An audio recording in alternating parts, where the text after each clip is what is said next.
એક ઓગસ્ટ મહિનાની શરૂઆતમાં થશે આજથી એટલે કે 1 ઓગસ્ટથી દેશભરમાં કેટલાક મોટા અને મહત્તમ નિયમ લાગુ થવા જોઈએ. સામાન્ય દરેક મહિનાની પહેલી તારીખ કેટલાક ફેરફાર થતા હોય છે. આ વખતે એક સાથે 10 મોટા ફેરફાર થવાની છે. સીધી અસર સામાન્ય માણસોના કિસ્સામાં તેના રોજિંદા જીવન પર પડવાની છે. આજથી કોમર્શિયલ એલપીજી સિલિન્ડર કરતા સિલિન્ડર રસ્તામાં થયેલા સસ્તા થયેલા પેટ્રોલ ડીઝલ નવા ભાવ પણ જાહેર કરાયા છે. ઉપરાંત રેલવે ટિકિટ બુક અને આઈટી પેનલ્ટી અને સ્પીડ પોસ્ટ નિયમ આધારિત અને CKYCના વિટૂપ પર નવા નિયમ અમલ કરવામાં આવે છે. જે 10 ફેરફાર થયા છે મોટા તેમને અસર કરી શકે છે તાત્કાલિક.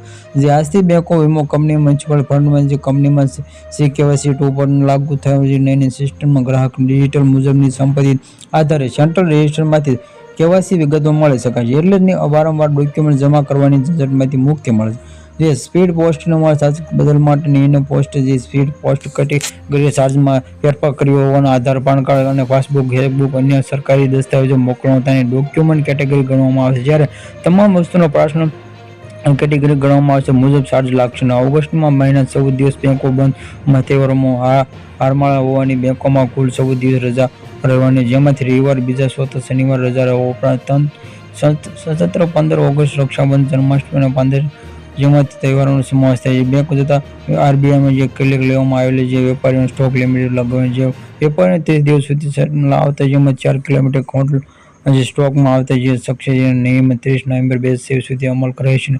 નવી દિલ્હીમાં બસોમાં મફત મુસાફરી સ્માર્ટ કાર્ડ અને ફરિયાદ. દિલ્હીમાં મહિલાઓ બસમાંથી મળતી મફત મુસાફરી નિયમો આજથી ફેરફાર માટે આવે છે. જેમાં તે લાભ મેળવવા માટે જે મહિલાઓ પાસે પિકઅપ શૈલી સ્માર્ટ દેખાડવાનું ફરિયાદ કાર્ડ મળે છે. ટિકિટ મફત આપશે. SBIનો નવો બાયબેક નિયમ લાગુ થશે. જે રોકાણમાં પણ આવતા ફેરફારમાં SBIનો બાયબેક નિયમ લાગુ થશે. જેમાં લિટર્સમાં કંપની પોતાની કુલ પેન્ટિંગમાં 15% શેર કરીને બાયોમેટ્રિક 66 કેવી ડિજિટમાં આવેલા નિયમમાં બજારમાં રોકાણમાં હેતુ સક્ષમ થશે.